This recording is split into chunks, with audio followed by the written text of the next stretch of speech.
Welcome into this Thursday morning edition of the Oxford Exxon Podcast. Chase Parham, Neal McCready, Jeffrey Wright on the line. We'll get to him in 1 second. Chris Lowe also joining us today, the ESPN writer that did the All Access with Lane Kiffin, a couple days of his introduction and whatnot. So we'll have that too today, as well on the show as we talk plenty more football, plenty more Lane Kiffin, and I assume over the course of the next hour or so here with you.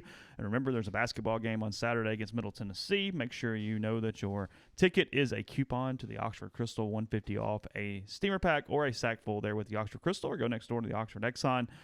Ribs, lunch specials, daiquiris. You know the drill by now. Take advantage of all that there. And again, coming to you from the Clark Ford studio. We are Clark Ford's in Amory, Mississippi, 662-257-1900. That number, call it. Ask for Corey Clark. Tell Corey what Ford product you're looking for. He'll send you a quote within 15 minutes. In business hours, it's right to the bottom line. No hassle, no haggle. You get your quote, and the rest is up to you. You can shop it around, or you can do what we have done in my family several times now, and that's hop into a Clark Ford. You'll love the product. You'll love the service after the sale. Corey wants to be your car guy. He wants to be your truck guy. He will prove that to you. All you got to do is make that call, 662-257-1900. So we talked to you the other night, obviously on hand raise, guys. It was going on, but as you watched everything the last few days, what's been your take on just kind of the way Ole Miss has transformed its attitude as much as anything over these 48, 72 hours? My thing is, it is nice when I basically have held this opinion. This is what Ole Miss should have done for 2 years. And, it's one of those things that you can almost say at that point, just simply because you're like, well, there's no way they'll do that. So you can almost say it. It is nice to kind of see, it's like, okay, well, I've always believed this in theory. I wasn't just saying it to be hot air guy. And then you watch the reaction, you watch the response, and it's not even like a see I told you so. For me, it's been, you know what? These people deserve to have some fun, deserve to feel good about their football program, deserve to feel good. It's also nice timing. If anyone's looking for a 3-bedroom, 3-bath condo on the square, I know a man. It's just kind of, I don't know. It almost confirms, you know what I mean? Like an idea that you've held in your head. Yeah, I think that's fair. He's done the national media tour. He was on Dan Patrick yesterday. Did a pretty good job there. That stuff will obviously stop once the introduction stuff until Ole Miss wins. But it is interesting just from a relevant standpoint how, not that it got into the national conversation. We knew that was going to happen with Lane Kiffin. But it's had at least a few days of staying power, which in today's media world, that's somewhat impressive considering when on its face, it's the FAU coach headed to Ole Miss after a 4-8 season. You know what I mean? Like it's had some staying power in a national climate that's frankly sort of interesting and weird as this week moves forward. No, I mean, as we've discussed with Kiffin, if you look at his career on paper, it is fascinating because you would have assumed like, wait, what went wrong at some point? You know what I mean? Like as Chase said, like if you looked at his career backwards, it makes more sense than if you looked at it going the other way. And now when you throw in the FAU and Ole Miss run, now it makes even less sense. Rightly, wrongly, like Lane Kiffin's a celebrity. And I'm not saying that a celebrity culture is a positive or a negative thing, but it is a reality. And this is something that has helped Ole Miss immensely. I know Neal mentioned on Monday that it was 500 new ticket orders, not 500 new season tickets. It's 500 new ticket orders, and that was just online orders in basically a 24-hour period. So it checked every single box that you needed. You needed to put people in the seats. You needed to, I guess for a lack of a better term, give the defibrillator paddles to your football program and to your brand. But that would also mean that, like, I thought it was capable of being revived. And it had reached a point where I didn't really know if it would be because I didn't know if a decision like this was ever going to be made. And it was 100% the right call.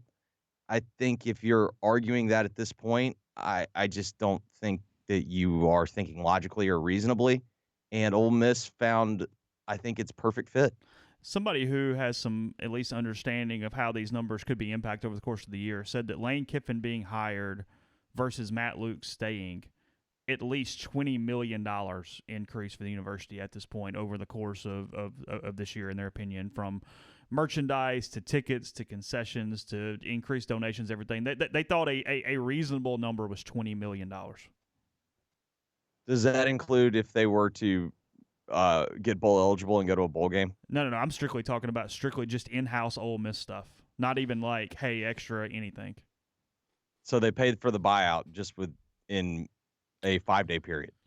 Well, I think they will be able to, yeah. I think they paid for the buyout on Monday. Yeah, really? Yeah. I mean, literally. Made up the difference. Yeah, I mean, from an economic standpoint, easy decision. And credit to Keith Carter. It was not, as you guys have said repeatedly, maybe at a different time or any other coaching search, the hang-ups on this coaching search would have prevented Ole Miss from making this decision. We've downplayed it, and I'm been increasingly angry at myself for agreeing to downplay it over the course of the week. He did he did something that I'm not sure not everybody keeps going, Bjork wouldn't have done it. Fair enough. I'll go beyond that. I'm not willing to stick Ross alone on that boat and sink it. None of the previous ADs Pete Boone wouldn't have done it. Warner Alford wouldn't have done it. I don't know who the hell was here before that. I'm sure I'm missing somebody. Hey, John Schaefer is rolling in a grave in He Idaho. wouldn't have done it. I don't know. I mean, pick your previous Ole Miss administrator. He wouldn't have done it. Just keeping it real, Carter did it. He literally tied his reputation to it, but he did it at a time when it was his opinion that you had to do it. And so he did it, and he had showed some conviction, and we've downplayed just how much the pushback was and from where it came from, basically at the request of some people there that we respect. So we've kept it quiet, but I'm mad at myself for doing it. And just because something is an obvious decision does not mean that it is also at the same time an easy decision. And it wasn't an easy decision. It wasn't an easy decision to make. It wasn't a clean decision to make. He had to navigate some very difficult political waters. And from that perspective, for all the praise he is getting right now, he deserves it, in my opinion. Oh, I completely agree. He's done more to win the respect and trust of the constituency that he works for than in what's it been 2-3 weeks? About 3 weeks now. 3 weeks. Then November 22nd was his first day. And again, I'm not willing to throw Ross Bjork alone on a boat by himself and go sink. He's done more than anybody of any of his predecessors that, at least in my memory, I'm not an Ole Miss historian, nor do I want to be one. He is the people that I'm aware of. He's done more than they ever did in their entire tenure.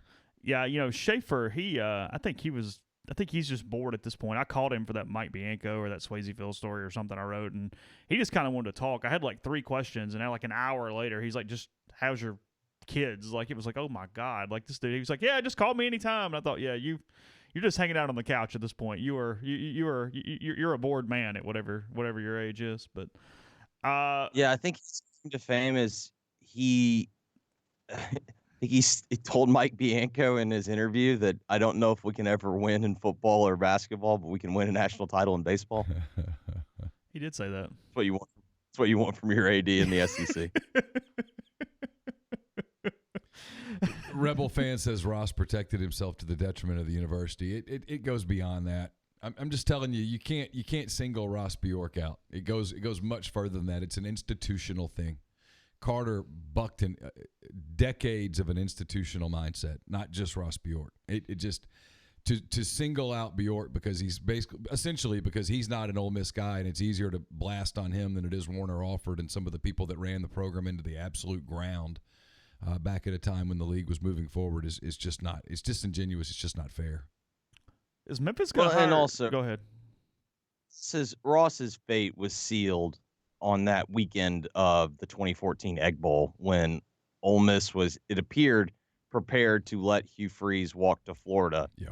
When that when they won that game and then they decided to keep Hugh Freeze, I think their fate was sealed from that point forward. They were just living on borrowed time. At least in that version of Ole Miss's brand was living on borrowed time. Yeah, I think looking back on it, you're exactly right. I remember going back to that Friday night, talking to someone in that administration, like, hey, what are you guys going to do? And it was kind of a, hey, there are other coaches. It's going to be all right. Looking back on it, they kind of felt like, hey, let's get this done. Let's move on. We'll hire another guy, and we can kind of let this kind of disappear in a quiet way. The irony of it all is, I have pretty good sourcing on this. The team was convinced he was leaving, and they played that day almost to kind of stick it to him. Yeah, I think looking back, there's some truth to that.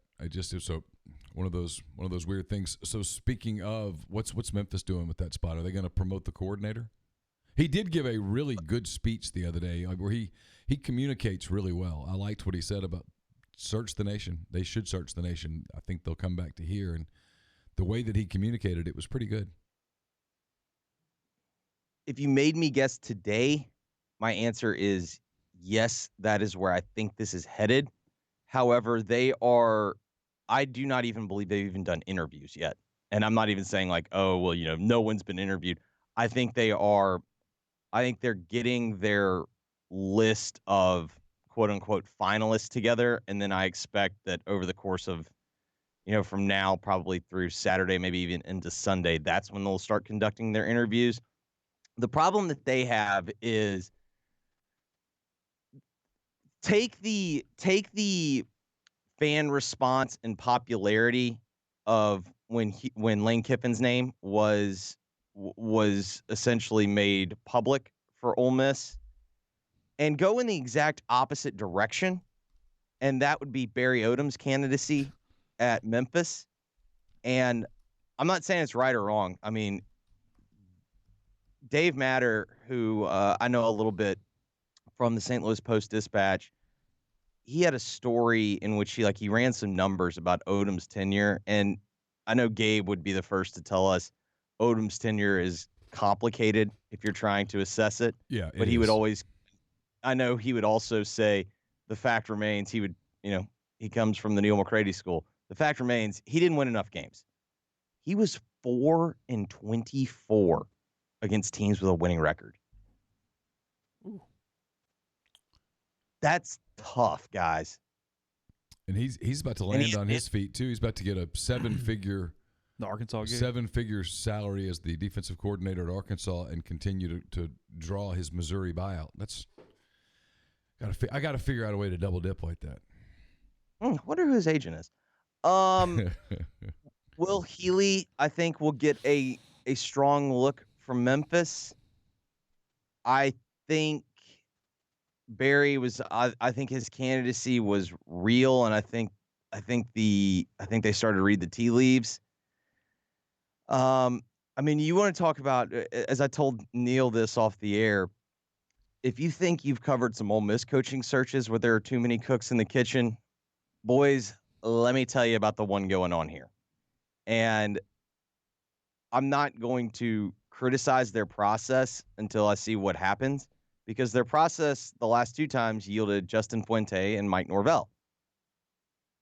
I think there is probably a coordinator or someone in the assistant ranks that his name has not been made public yet or not been reported yet that I would presume is in the mix. I know we like to make the joke about a mystery candidate, a mystery recruit, but the signs very much point to there is someone out there that we are missing, and I don't think it's like with the Ole Miss thing where you would go, am I missing something? I think we've been kind of navigated to say, hey, there is someone else, or there's someone else that's being considered. I just don't know who that would be at this point. Yeah, I mean, we missed Drinkwitz. Had it fallen past Kiffin, we would have been just like, okay, right. Well, great. My gut was right. Yeah, I knew I was missing something. I knew it was too straight lined to be accurate. Because the Napier stuff, even though it floated, now I know where it floated from because there Napier? was no. In fairness to Billy Napier, He did not engage with anyone the entire week. In fairness to Billy Napier, it wasn't him. I think it was the Ole Miss faction that did not want Lane Kiffin floated his name as an alternative. They used a media outlet to do it, and it worked. And so it created just enough buzz around in conversations and stuff because I would get calls from, I mean, I can say it now. Chris Landry called me a couple of times and said, "Are you hearing anything about Billy Napier?" And I kept saying, "No, are you?" And he goes, "Well, it's just kind of rumbling around down here," which makes sense because you know where Chris is in South Louisiana, and so I would just always kind of keep his name out there just so that in case it was Napier, I wouldn't look like a complete and total idiot. But I never got any smoke on, I mean, any traction on Napier in the same way that I did on obviously Norvell and obviously Kiffin, and I just missed Drinkwitz. I'll give Keith Carter credit. He did that and stealthily. Had it been Elijah Drinkwitz, I would have just said, well. At least we all got beat. Yeah, with Napier, everybody you talked to said, "Hey, I don't know, not really polished." It was just kind of some stuff there. I'm taking the political correctness out of here. They used a media outlet that they knew would just run with it. They knew. No, but I'm saying everybody who mentioned Napier, nobody thought he was a fit here. Is my point. Right. It was never like nobody ever went, "Eh." They were careful not to come to us because they knew we would probably actually vet it with a couple of people and come up empty and not go with it. That was all. That was all part of a ploy to undermine what was happening. I do feel, in fairness, Godfrey, I do think thought he would be a fit. I think Godfrey thinks highly of him. I will say he this: does. He likes him a lot. But Godfrey never reported that he was a legitimate candidate. No, for sure there. But because I'm like with Chase, you talk to a lot of people and they go, man, I don't know, like. You know, he got fired at Clemson. You know, some of the places he's run the offenses. Like, and he's boring. He wouldn't have done anything from a PR standpoint or from a getting apathy out of the program standpoint. It was frankly one of those deals where he would have been more of the same. Just change the suit. Yeah. Yes, and the coaching tree. Yeah, I will say this. I do think his name was brought up here, and I don't think it was necessarily pushback. It just appears to me that he feels good about his roster next year, and he's kind of punting, and he'll do the same thing again this time next year. It's a real gamble. I respect people that decide to do it, but often it backfires. You talk to people about, you know, group of 5 jobs and that kind of thing, and they'll tell you that unlike the Power 5 leagues where the rosters have depth, those group of 5 jobs, man, you can lose you have an injury or two, and you can go from 10-2 to 6-6 or worse fast.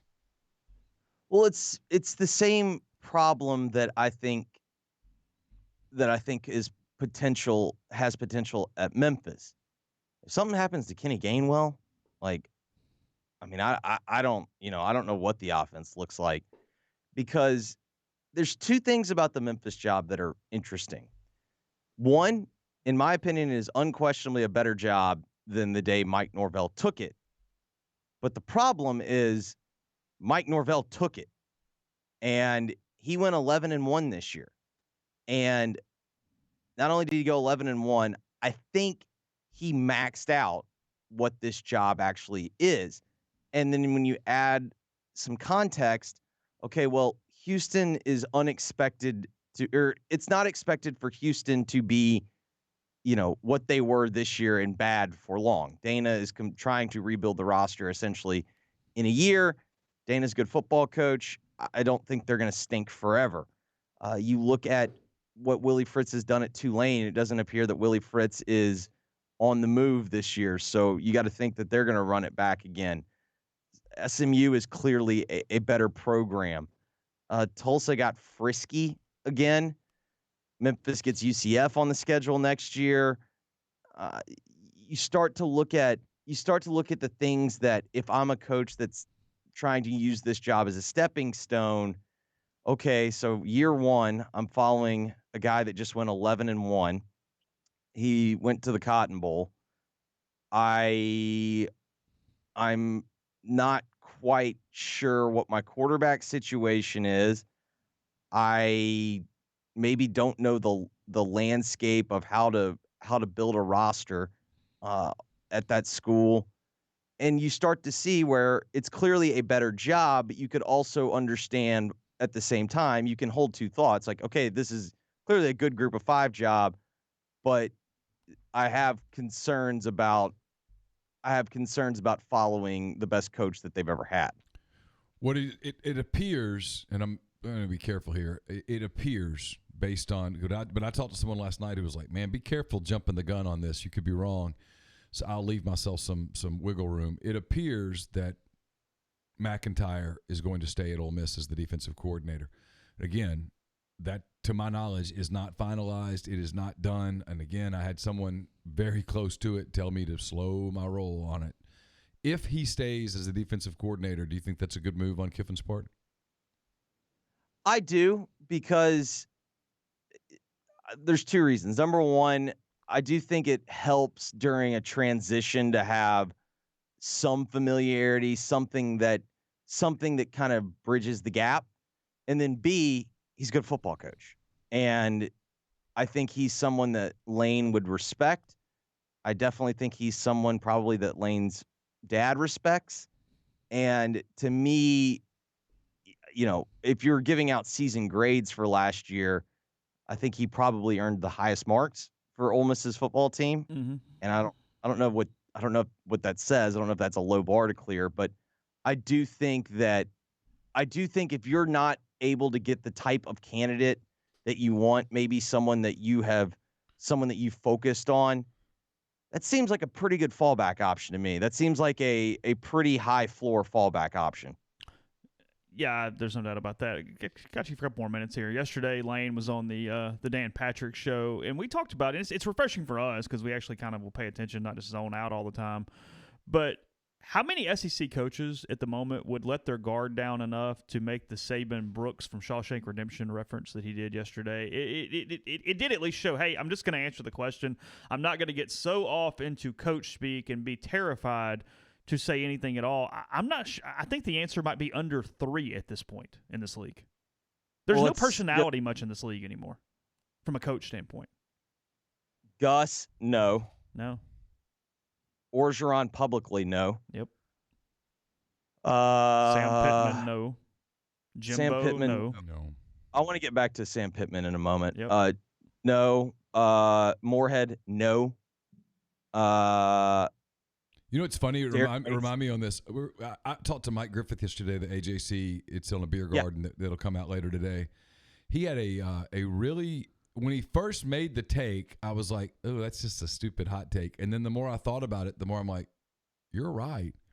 His take was, if you're Arkansas and you're going to hire Sam Pittman, why not hire Matt Luke? SEC head coaching experience, younger than Sam Pittman. In many ways, a younger Sam Pittman. I mean, they want wanted my the answer? guy they knew. No, and I would go a step further. Listen, I get it. It's easy to make fun of the yes sir. With that being said, if I'm driving down Poplar Avenue and I see the trains are coming, and that means I'm getting flashing yellows for a couple of miles, and I don't ever have to stop, I find myself just giving myself a little yes sir. Like, he has more personality, and yeah, I'm not saying that it's the line that determines success and failure as a head coach. Killed Matt, but I do think personality and I do think charisma matters. It does. And I told people at Ole Miss the last 2 years, I said, you've got to talk to Matt about messaging. You've got to talk to him about personality. You've got to get him to let his guard down. You've got to get him to be human, because he is with kids and he is in small groups. But in these press conferences, it's so stale. And the response was always, well, I'm like, then stop doing them. There's no law that says you have to have these press conferences. Don't have them.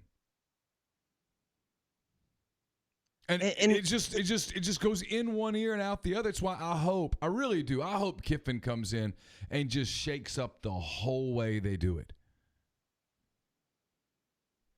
Yeah, and listen, Sam Pittman might, he's going to be a first-time head coach, and that roster is clearly going to be something that, from a stylistic perspective, that's not going to be what he has in mind.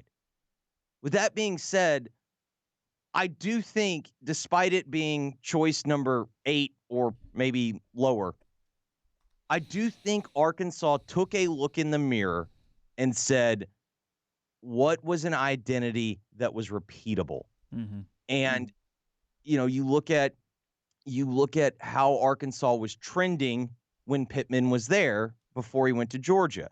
And they were clearly forming an identity. They went and got Dan Enos, who I actually like. I when I watch Dan Enos' offenses, I like him. Like I like what he does. But all of a sudden, you look at what, Arkansas's thrown it 35, 40 times a game, which, again, as a sworn defender of the Allen family to the death, I can understand falling into that trap. It would be very, very easy. But then they started to lose their identity, and then they were just kind of, it felt like, just stuck in train release patterns, man. And I think what they did, they found a guy that they can build an identity around. And I do think it's fascinating, despite the fact that, when you see Sam Pittman is hired as the Arkansas coach, for the most part, that hire's not really being rejected. Yeah, And I think he's at least getting a little bit of play there. No, I agree. I mean, it's not sexy, it's not cool, but I do think a lot of football people at least go, I don't know that I'm sold, but I completely understand what you're saying. But anyway, all right, got to go to Chris. Appreciate it, bud. I'll see you this weekend. all right, guys.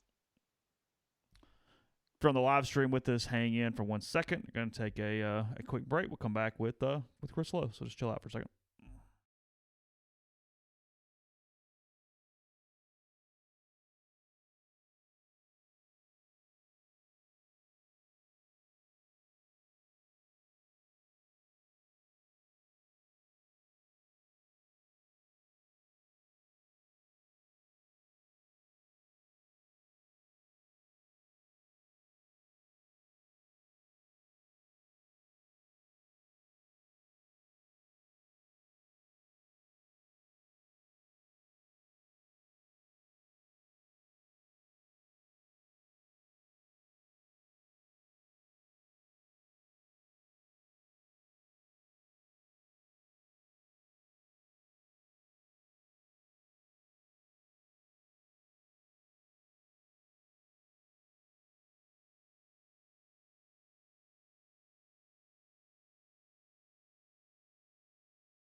Yeah, we're about to go.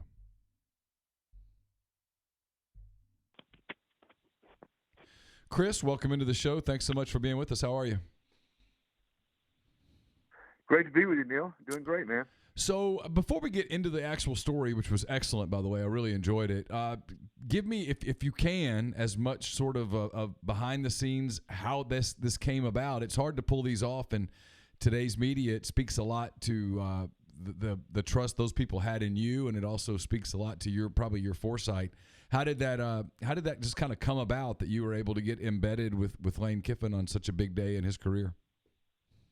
Well, first of all, because I read all your excellent Townley reports that he was going to be the coach, I was able to get the ball rolling. I appreciate that. I knew that. I think we all knew that Lane was the target, and I go back with Lane a ways, going all the way back to when he got the Tennessee job back in. God, it's hard to believe that's been 11 years ago, 2009. Or actually got the job, I guess, in the latter part of 2008. So we have a relationship, go back a ways, and so I knew he was going to get the job, and it was Arkansas or Ole Miss, and he preferred Ole Miss. And working the story much as you and everybody else had, I just brought it up. Hey, let's do a behind the scenes. I'll fly down to Boca and fly up with you, and they were on board with it. And it helps, as you know. I mean, you've done it for a long time to have relationships with different people, and I'm blessed to have covered now with ESPN a bunch of different schools. When I was in Nashville, the Tennessean, for 10 years, I pretty much just covered Tennessee. And it's harder when you just cover one school to get out and get to know a lot of different people. But in the last 12 years of ESPN, and of course you do when you cover ball at one paper, but you get out and get to know different people. So that helps, and to be able to get in and do something like that, it was a lot of fun, and I appreciate Wayne and his family. And Monty and Robin are great. His parents, his representation, Jimmy Sexton at CA. And Ole Miss. I mean, Keith Carter and Kyle Campbell, for allowing me to be a part of that. And I like doing those kinds of stories and trying to do my best to paint a picture of what those situations are like. But you know what? Kudos to the Ole Miss fans, man, because that scene at the airport on Sunday night there, the small airport, Oxford, I guess it's what, University of Oxford Airport, was incredible. I mean, I've seen a lot in 32 years in this business. Fan bases that are fired up and excited. But that reception was unbelievable, Neil. I mean, I guess it was close to 1,000, and they were lining the road when we left. After we got in the SUVs and left the airport, the road, they were lined up all the way down the road leaving the airport. You know what it reminded me of, Chris? And listen, be careful here. I'm not comparing Lane Kiffin to Nick Saban. I'm not saying that Lane Kiffin is going to have a run of success like the incredible dynastic success that Nick Saban has had at Alabama. I'm just talking about the scenes. The scene in Oxford on Sunday night reminded me a lot of the scene in Tuscaloosa when Nick Saban arrived to take the job there. Very similar, small airports, people packed all over the tarmac, people getting babies kissed and stuff like that. It was very similar. It was, and again, there's so many. As I think back to that night, that whole weekend was a whirlwind because I flew down like on the spur of the moment Saturday to get to Boca, and then actually drove back from Oxford. I lived west of Knoxville and got a room in Jackson, Tennessee, and wrote the story because they wanted me to turn it around quicker. But so those 3 days are all blur. But as I remember back to that night. You're right. That is a good analogy. But the thing that sticks out to me, two things, is Lane's eyes as he was about to get off the plane, and you could just see him burning with conviction and confidence and gratitude. And Lane understands he's getting another shot here. I mean, that's the difference in Lane now than 10 years ago when he was at Tennessee. He's still got that edge, but there's a lot more. He's a lot more gracious and a lot more. I think he looks at things. Neil, I said this on Five Bomb last night. He stands back 1,000 feet away a lot better than he used to, and looks at things and understands that it's not just about Lane Kiffin, but the conviction and the confidence and the gratitude in his eyes.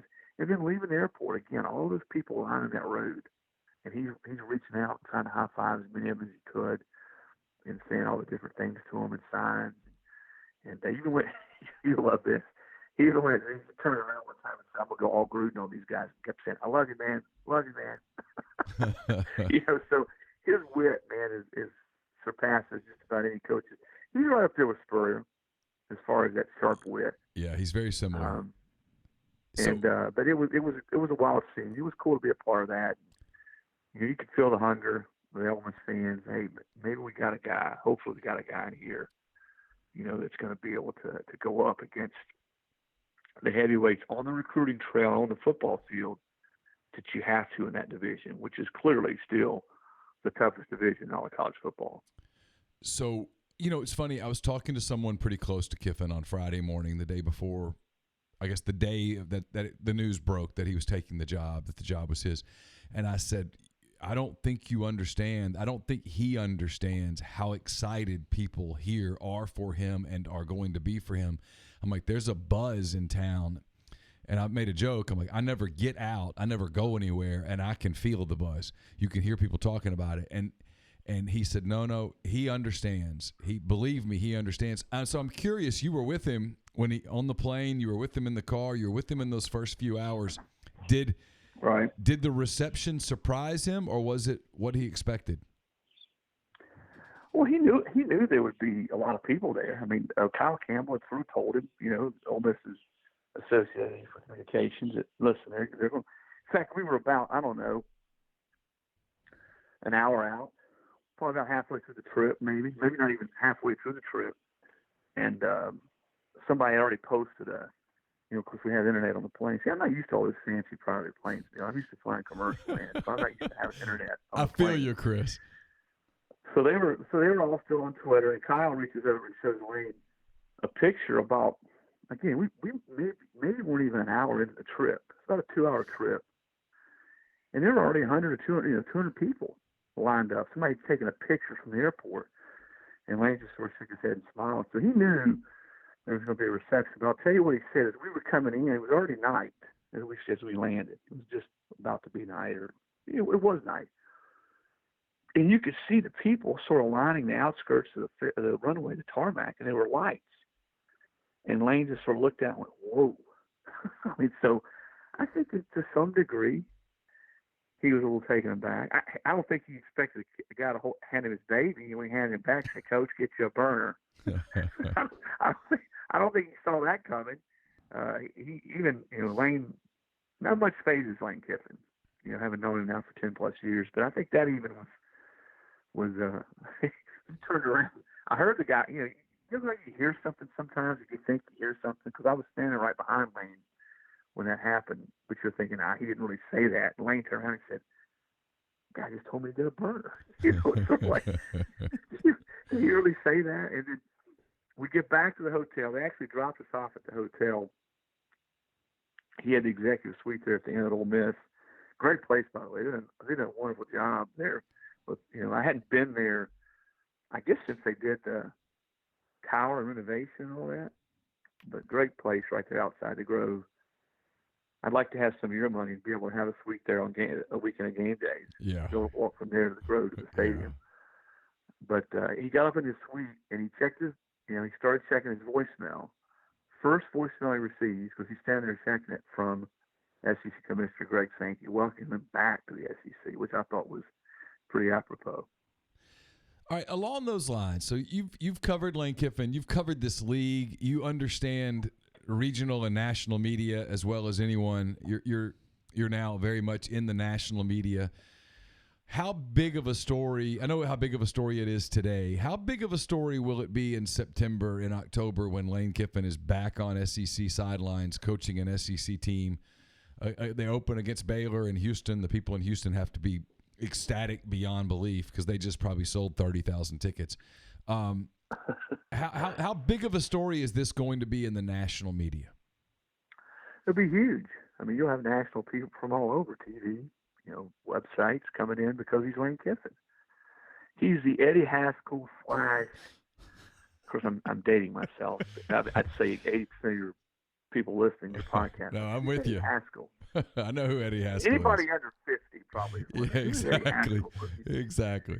He's the character of the stirred-up character from Leave It to Beaver. But he's also that guy who's a football savant, who can call plays with the best of them, who connects with players. Lane just resonates, man. People want to read and hear about Lane. They want to see him, and he's just, there's guys like that in every sport that he's a little different from everybody else. He's not your button-down, coach speech kind of guy. He's a younger version of Spurrier, is what he is. He really is. And I'm an admitted Spurrierite. I go back with Steve 30 years, 25 years, and have done a lot on him and spent a lot of time with him. The league misses Spurrier. Don't you agree, Neil? The SEC misses Spurrier.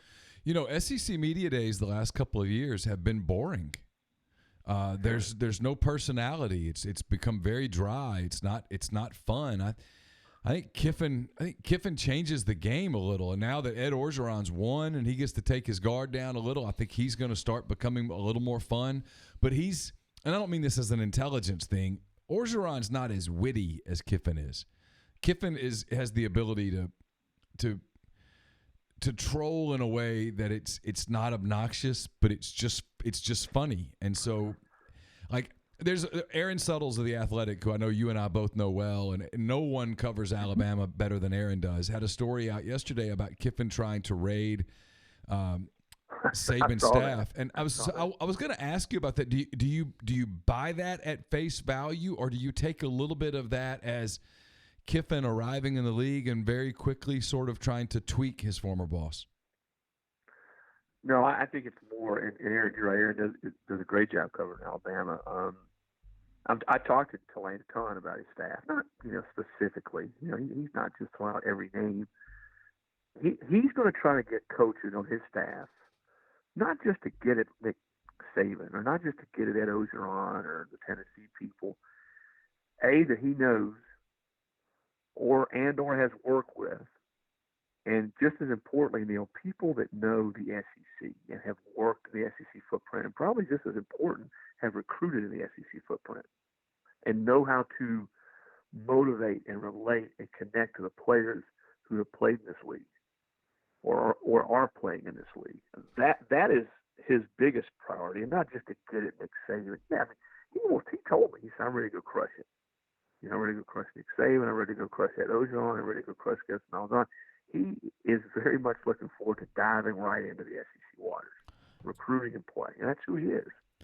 And that's the kind of guy you want on your sideline. I don't care if you're Ole Miss or Alabama or Georgia or LSU.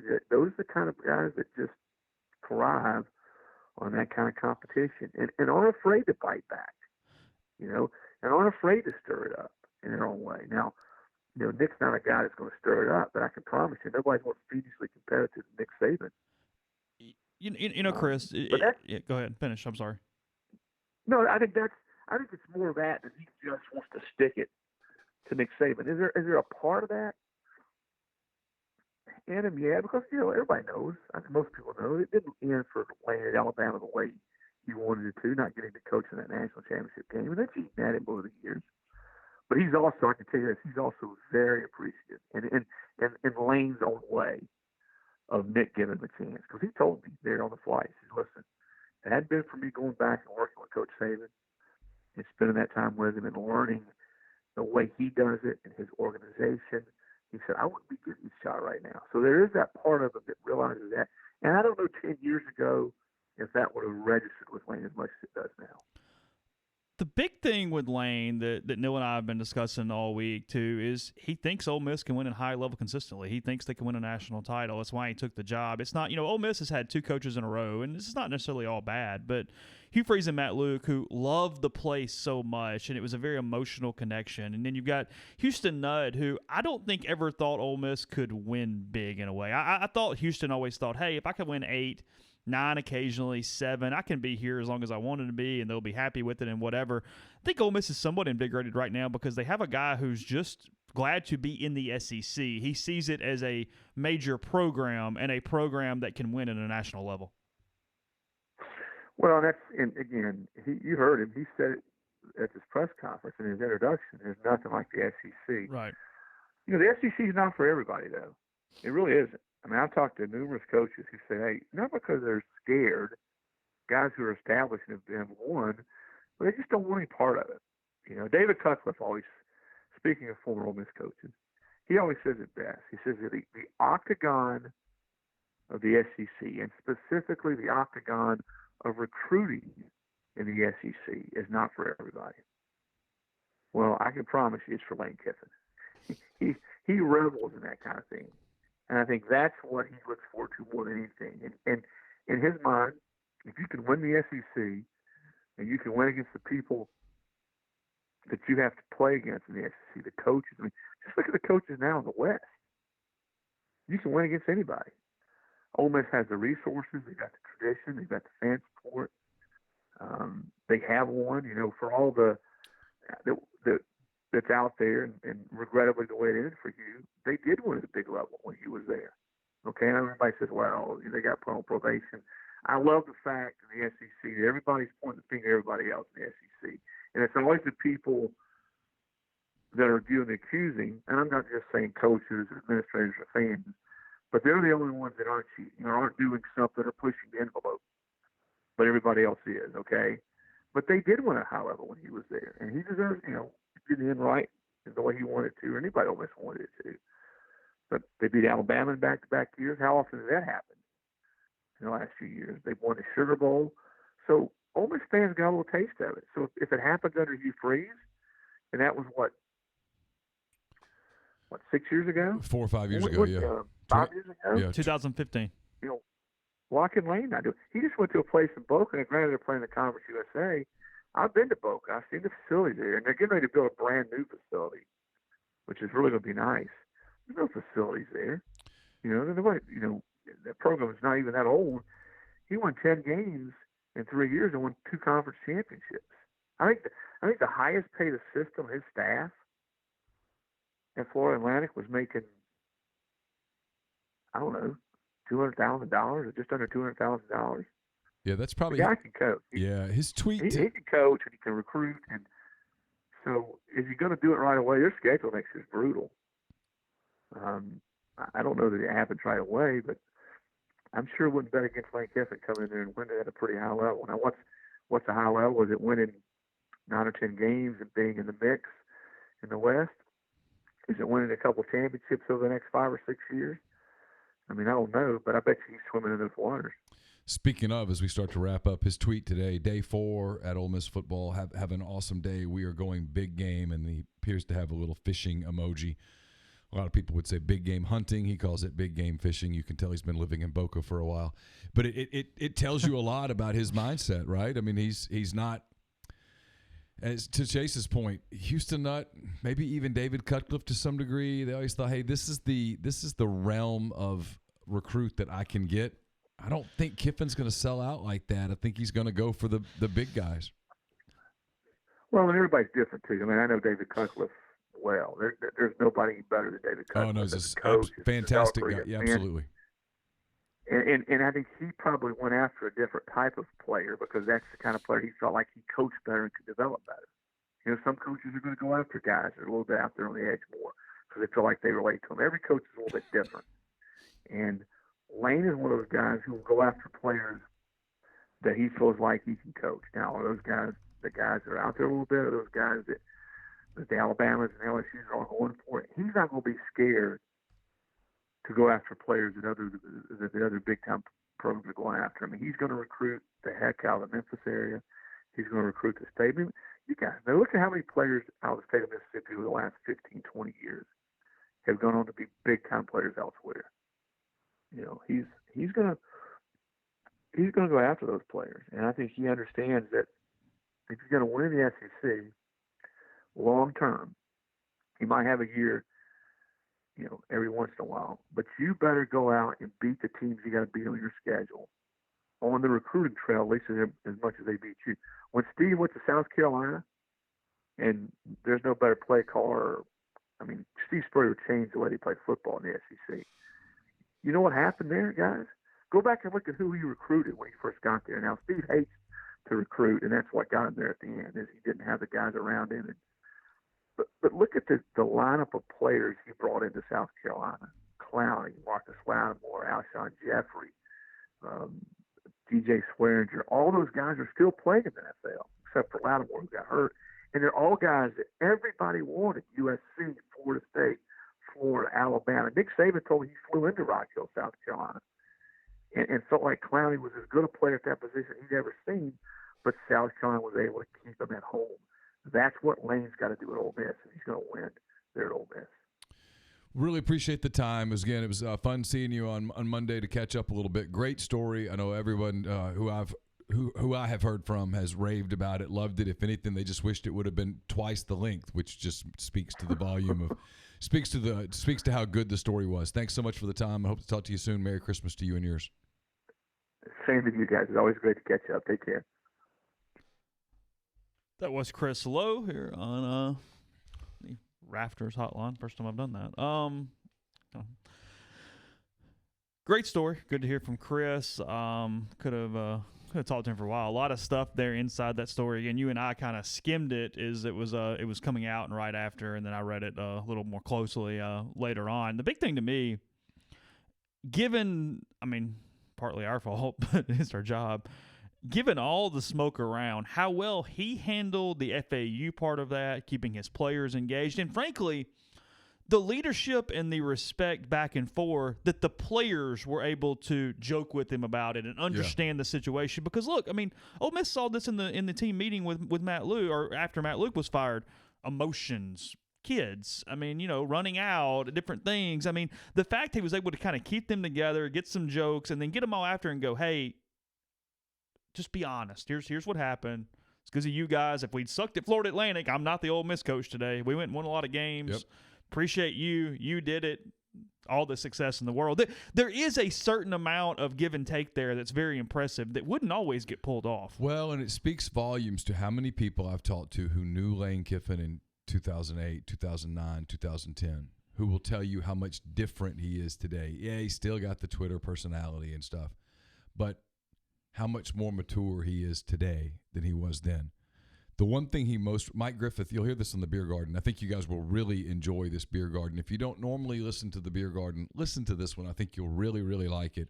A lot of stuff about Lane Kiffin, about Matt Luke, about a lot of things in the SEC. Mike Griffith is one of the best. And Mike Griffith, like Chris Lowe, was covering Tennessee back then. And Mike, unlike a lot of people, doesn't really hold it against Kiffin for leaving. Says, I get it. USC was a better job. It was an opportunity to go back to a place where, we forget because it's been so long. USC back then was just phenomenal. That was right after the run that Pete Carroll had. Mm-hmm. And Lane Kiffin was a big part of that. You don't think that was a good time to be Lane Kiffin?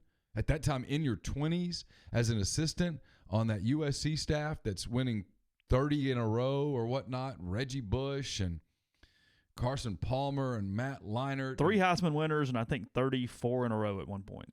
And he was talking about the one thing, though, was that he didn't leave the way he should have left. There's a way to do it, and you saw that on Friday and Saturday. His players joked with him about, hey, every time a plane lands, is that Arkansas coach? Is that Ole Miss coach? It's obvious. You can't lie about it, but he still got his team ready.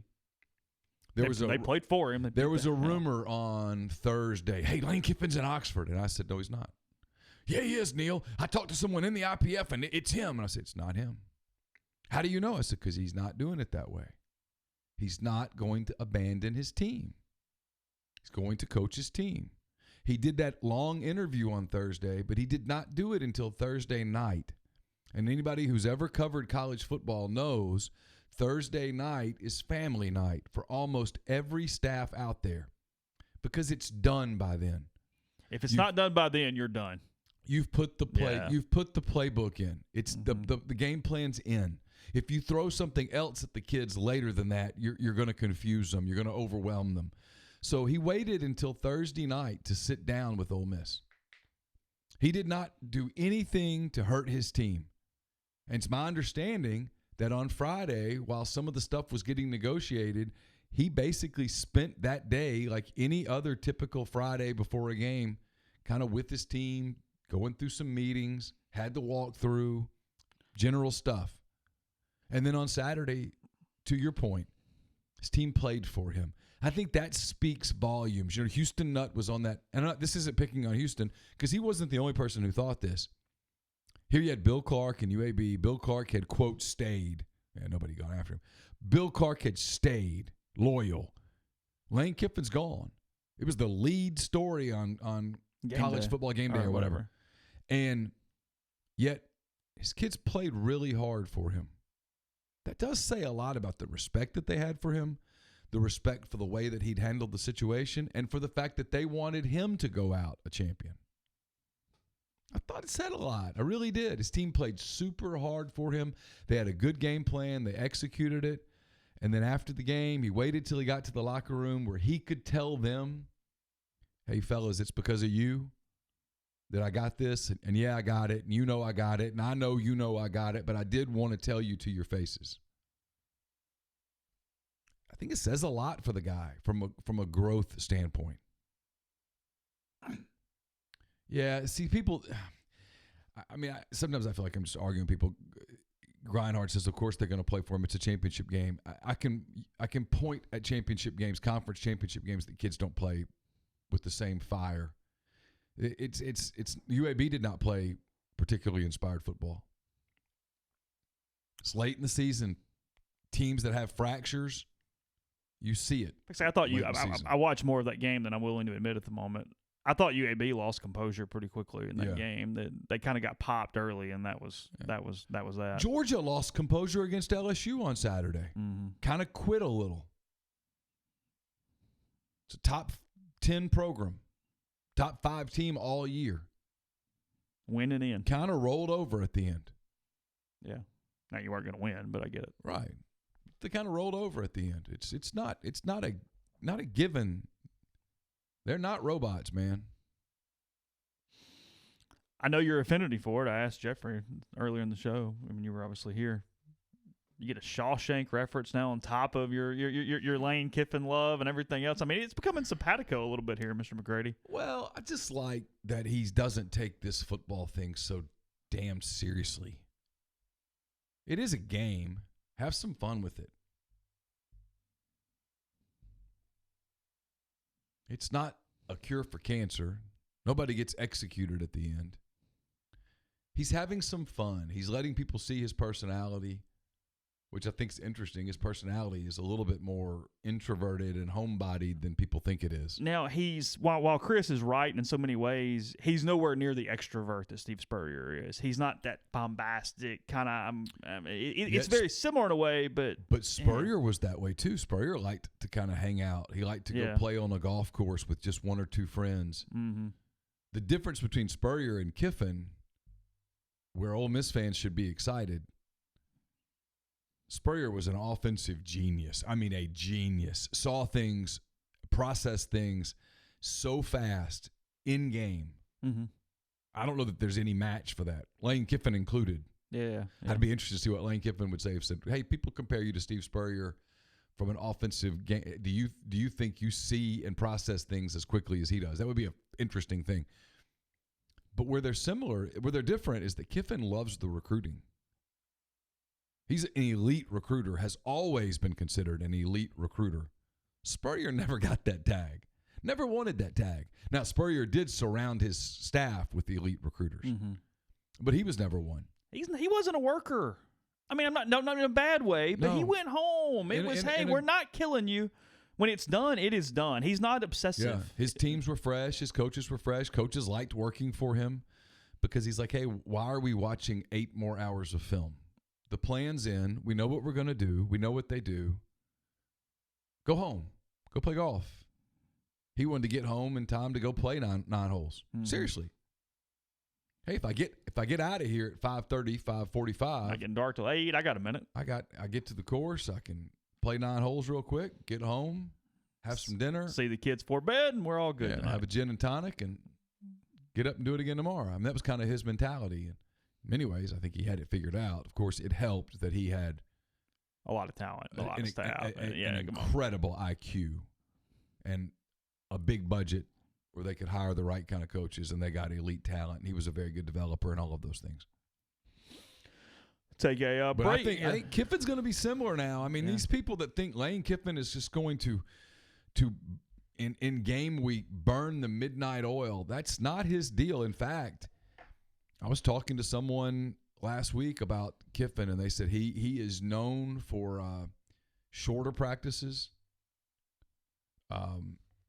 in full speed, let's go, but there's a lot of the midweek practices where these old school coaches do the 3-hour deals. Lane Kiffin's known entrance to exit 90 minutes. And look, we talked about this again, what probably should excite you if you're an Ole Miss fan from a profile standpoint. With Hugh Freeze and his staff, they won. Staff wasn't overly great, top to bottom, and they weren't overly efficient. Lane Kiffin, at least in his mind, is the picture of efficiency. I'm going to do exactly right now what I'm going to do, and I'm going to move on to the next thing, and then I'm going to go to the next thing, and I'm going to go to the next thing. It's what he learned from Saban. Even his scheduling on Monday, very precise. He had a donor thing, and then he had the press conference, and then team, and then That's recruiting, and then we come thing. back, and then and at some point, I got to eat. But if we'll do that, then we'll move on. We'll do the next thing. We'll do the next thing. We'll do the next thing. Kirby Smart's that way. Mike Griffith, again, I think you guys are going to like this beer garden. Mike Griffith talked about that's one thing that Matt Luke's going to learn. Look, Griffith knows a lot of people, and he said that the consensus is that Matt Luke is going to get another head coaching opportunity down the road. He's highly thought of. He said Kirby's going to be able to teach him a lot about time efficiency, about who he surrounds himself with, about getting a little bit more of an edge, that Kirby Smart wakes up and each day there is no wasted minute. Mm-hmm. He doesn't waste time with people that can't really help him. And I thought if you look back on Matt's tenure, I thought he did do that. He tried to appease way too many people. Elaine's learned how to just go, nope. Here's what we're going to do. An example is, you don't see any local media getting sit-downs with Lane Kiffin right now. Doesn't have time. And quite frankly, we can't help him. I mean, keep it real. If you're going to do this podcast or the Dan Patrick Show, which show's better for you? Of course. If you can do Feinbaum or this podcast, which are you going to do? Feinbaum, he has a far greater reach. I mean, I'm just being honest. And your local people are still getting it. Like fan-ways. Your fans are still seeing it. Doesn't matter to them either way. I mean, and frankly, he's doing it. I think in some ways, maybe I'm giving too much credit here. I don't know, but in some ways, it's also showing that it's different. Showing the apathy's done. Hey, I can get the Dan Patrick interview. I can get the Cowherd interview. I can get the whatever interview. Hey, we're being talked about. It's a brand. It's whatever. I mean, there is something to that as well. So Doors Rule wants to know about how much access we'll have in the spring and fall. I have no idea. I don't know. Yeah, no clue. I mean, my guess is not much.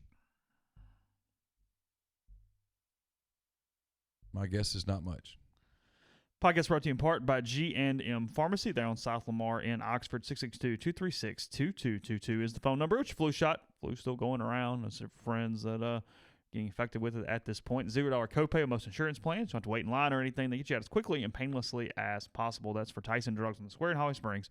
Or again, G&M Pharmacy. They're on South Lamar in Oxford. The number one more time, 662-236-2222. Do you know who Cole Swindell is? I don't know. Why? Oh, Thomas Rhett. Caroline sent a big family text about Thomas Rhett's coming or somewhere. Okay. I don't know who that is. Okay.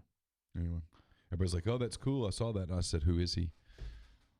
Revealing my age. The podcast is also brought to you by Oxford University Bank. OUB, locally owned and operated right here in Oxford. When you deposit money at OUB, that money and the vast majority of the bank's profits go right back into the Oxford community. OUB also offers its customers the commercial checking account, now paying 1% interest as long as you keep $10,000 in the account. It comes with fully interactive online banking. All you got to do is get in touch with them. Live Oxford, bankoxford.com, or 662-234-6668. They'll take care of you, and they are FDIC insured. We're also brought to you by Grenada Nissan. If you're in the market for a Nissan vehicle, look no further than Grenada Nissan. They've got a complete selection of new and previously owned Nissan vehicles. Go in and test drive one today. It's GrenadaNissanUSA.com. Also brought to you by John Edwards, Regency Travel Incorporated in Memphis. If you've been thinking about a golf trip, a cruise, an anniversary trip, a trip to Florida, a getaway, whatever the case may be, highly recommend that you get in touch with John. He's part of Virtuoso. It's a worldwide network of travel partners that allows John to supply his clients with added values and unique benefits simply not available to other travelers. He's traveled the globe for 37 years. No one knows travel better than he does. Get in touch with him. Give him some parameters. Give him a budget.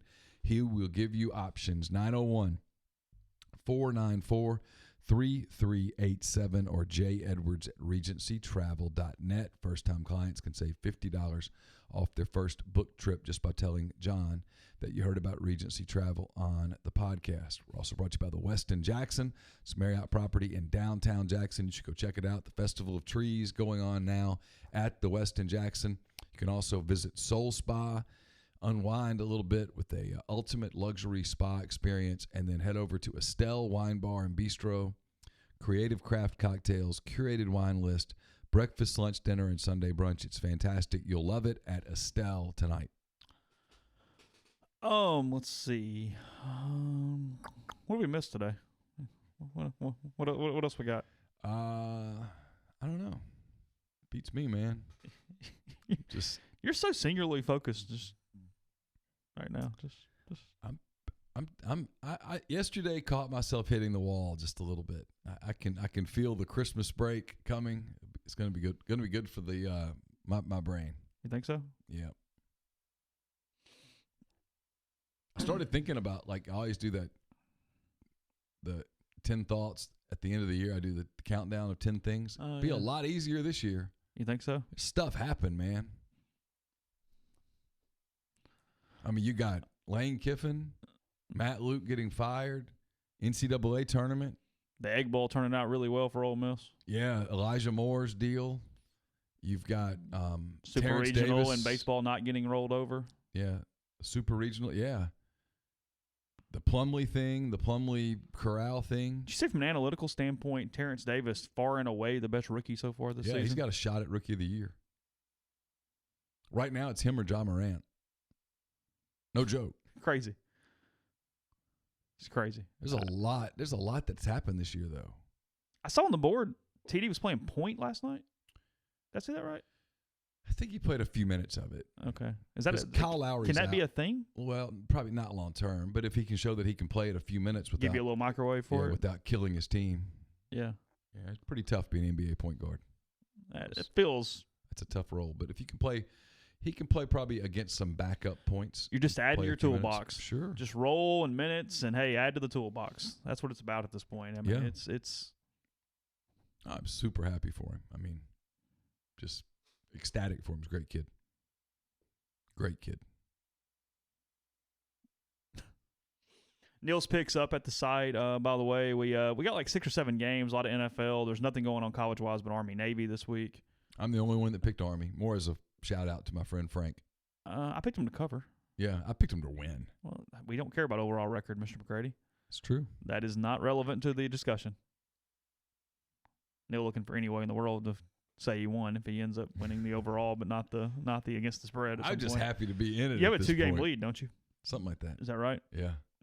I'm surprised we didn't pick one game this week. Take next week off. Pick one bowl game. And we call it a You day. just got to get like one of 3, or we got to miss 1 or 3, and that thing's over. We're contractually obligated to pick through the Super Bowl. Okay. Yeah. So we got to pick something. Yeah. So A lot of NFL games, though, so I will fall just further and further back because, I mean, bad at the NFL. Bad. It has hurt you. Oh, I've been awful. I mean, at college, I mean, like rolling. And NFL, it's awful. I went back to picking the opponent of the Saints this week. I've done. I've really tried that well. crap twice and lost both times and said, okay, that's it. I'm done. I'm We're shocked finished. I'm shocked because this week it's got Saint blowout written all over You it. sure? Yeah, it's Colts. 9.5, though. Yeah, it's a big line. But it's a home Monday night game. It's a big line. Colts aren't used to playing on that stage that much. Saints are. Saints, big time loss yesterday. Marcus Davenport out for the year. Yeah. Picked up the guy that was drafted by the Buccaneers. His name is Noah Spence. Sorry, it was slipping my mind there. Apologies to the Spence family. Yeah, for you listening. know, it's Noah, not LP. Let's see. Rendon, Angels, 7 years, $245 million. Scott Boris's clients are getting paid this offseason. I know we're all really shocked and blown away. Kind of like when Jimmy Sexton signs a football coach. It's Carson came down and said, "Dad, did you hear about Rendon?" And I'm like, "No." Caroline was like, "He's on the phone." I was like, "Hold up, what do you get? a lot. What do you $245 million, something like that?" Oh, did you see that? Well, you did. I saw Buster Olney retweeted it yesterday. Cubs already thinking about not extending Rizzo too. Yeah, Already not talking about the talks. I tweeted that we should cancel Christmas. What's going on? What's the deal? Are they cheap? Is it that So, simple?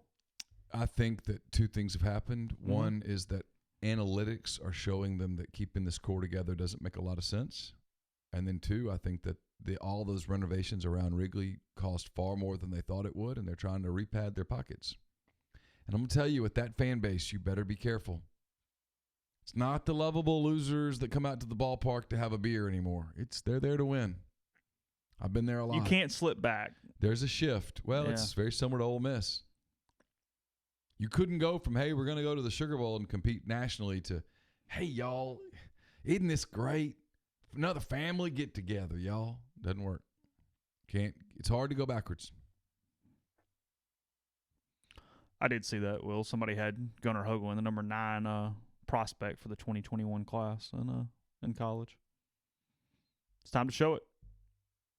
We always do that thing when baseball gets here. We got a while. I'm not talking baseball today, but give me one guy's stats. I want Gunnar Hoagland. Yeah. Can he be that number 1 or that number 2 with Doug Nikhazy? Can they fill that out? Because the third guy is going to be a freshman. They're probably going to throw Derek Diamond in that Sunday spot. So can you get that jump from Hoagland that you need? So especially with the executioner sitting there in the AD chair. You never know, man. All right, we haven't talked about it, and I don't want to spend a lot of time on it because, quite frankly, it's softball and it doesn't move the dial. Did you read the story? Did it do anything for you? Or are you like you where you felt like there was a very key word missing from that story? It left me with a couple thoughts. My first thought was optically just a horrible look for Ole Miss. Yeah, a terrible look for Lynette Johnson. Right. Just awful. Yeah. Awful. And frankly, if you're going to get attacked like that in a story, you've got to comment and You've reply. got to comment. Don't come on. Learn some PR. You can't do that, Lynette. That's a awful look. One that you'll have a very difficult time recovering from. I don't think you care what we think, but I'm letting you know. You came across as a PR disaster. What was written was terrible. What was written optically is awful. Look, I don't have softball sources. I just don't. No, I don't know anyone. I don't. I mean, Mike Smith and I are cordial. He might know my name. I don't know. I feel confident he doesn't know my name. The couple of times we've talked, he was cordial. Yeah, he's fine. But softball for us has only moved the dial one weekend. We've tried it a little bit. It just doesn't. And other people go overboard with it for reasons that I'm not completely understanding, but whatever. So, point being, optically bad look. I can't let go of this thing, though, and I've heard a little bit, but not enough to even be sore. So I'm not going to do that. I've got this little feeling that there's more to it, that something is missing here. There's a couple things I've heard, but I'm not going there because I have nowhere near proof on this. But it feels like it feels like there was more, and it just didn't come out, and it has moved it into a really bad place from an optics standpoint. I think there's one more thing. I'm with you. I've heard it from people separate of you. Yeah. In the last 24 hours, consistently enough to believe it to be true, and I'm not touching it. And now, look, it can be multiple things. Everything in that article could be 100% true, yes. But then there'd be 2 or 3 other things, too. Well, actually, I think the stuff in that article is essentially true. Damning look. She's a good writer, but I think good reporter, I should say. Yeah. I think there's one more thing. She can't write it either. We can't say it, yet it's there, and that's where I wonder, why did Ole Miss let that come out in the way that it did, where that's damning. I'm stunned that there was no response to Ole Miss refused comment, basically. Well, and also softball, as much as any sport, like everybody goes, oh, okay, non-revenue sport softball. Softball has got a hellaciously large following nationally, and it blows up on social media. Yeah. So it's not this story that's going to hide or get buried or anything. This thing hits Facebook and Twitter and places and just takes off like a rocket. Well, like I saw Alex McDaniel's tweet this morning, this is the biggest story in Ole Miss. And at first I was like, that's really hyper. And then I thought, no, you might be right. From a social media standpoint, this is a big story. Yeah. Because it's got some Title IX Well, it's stuff, what I've which noticed. is I mean, you made this joke. I don't remember what it was. I think it was when Ole Miss, didn't they hit a grand slam to beat Florida in softball or something last spring? Florida or Tennessee or somebody. We just took the video and put it on Facebook or something. Put it like in a story form where I could see the thing and put it up and started getting these notifications. And I thought, on Facebook, it blows up more than anything else we do, barring some huge football news, obviously. But otherwise, it does. It just takes off. And I thought, no, this story's going to take off. I saw people who I'm just friends with on Facebook who aren't Ole Miss fans, who have no whatever, but just kind of softball people that are talking about it and sharing it and retweeting it and all this stuff. And I went, oh, this becomes a university look at this point. Yeah, and I give Keith Carter a complete pass on this. He was busy. Had a lot going on. But now that the dust has settled a little and Kiffin's out on the recruiting trail and they're doing, I know they're putting staff together, and I'm sure they're very busy over there with contracts and all the things that are going on. And we had reason to believe from pretty good sourcing that this was in the works of several days before it was actually announced that this was known where it was headed. Yes, they had already begun the process. They had decided Mike Smith was not returning as the head coach. They'd already begun the process of searching for his successor. Right. So, yeah, I don't know. I don't feel knowledgeable enough to go past that. No, That's as I tell people all the time, if I'm ever going to get sued, it's going to be over something really big. I'm not going to get sued over college softball. Right. If I'm going to put it all on the line, it's going to have some stakes to it. Yeah. No, I understand. So that's kind of where we are there.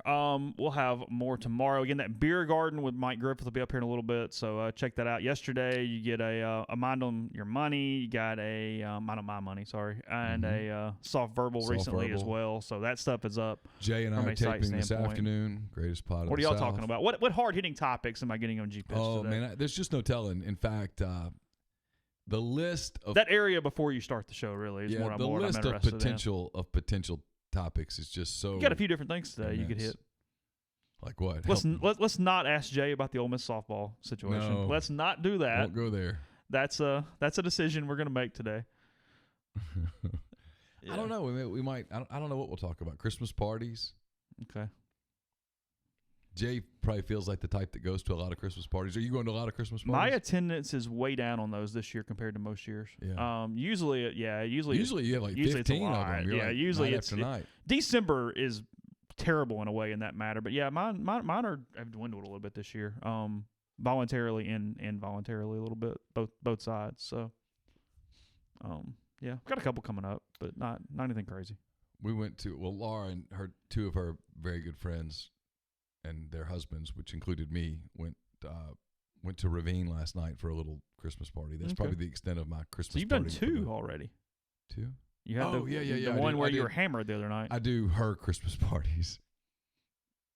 I don't know why Jay continues to say I don't like him. I think it's become a bit at this point. I think he just likes repeating it. I actually think he's concerned that you don't like him. Do you really? Yeah. Really? I think he's concerned that you just don't care for him at all. That's not true. That you don't, or that he thinks that? That he thinks that. Okay. I think, here's an opportunity for you to say on the record, are you okay with I Jay love Tate? Jay Tate. Okay. Yes. Jay and I are great. He can call me whatever the hell he wants to call me. It'll be fine. He's the one that did forget my name. I will say he's admitting that publicly now at this point. For whatever reason, your name's been forgotten a lot. Ed Orgeron called you Seth. Yeah. It happens. Oh, God. Okay. Plenty of podcasts coming your way. Again, we will have more on rebelgrove.com if any of this coach search stuff pops from an assistant standpoint, and then more. So we will talk to you tomorrow. Take care. Have a good day, and all that stuff. Talk to you then.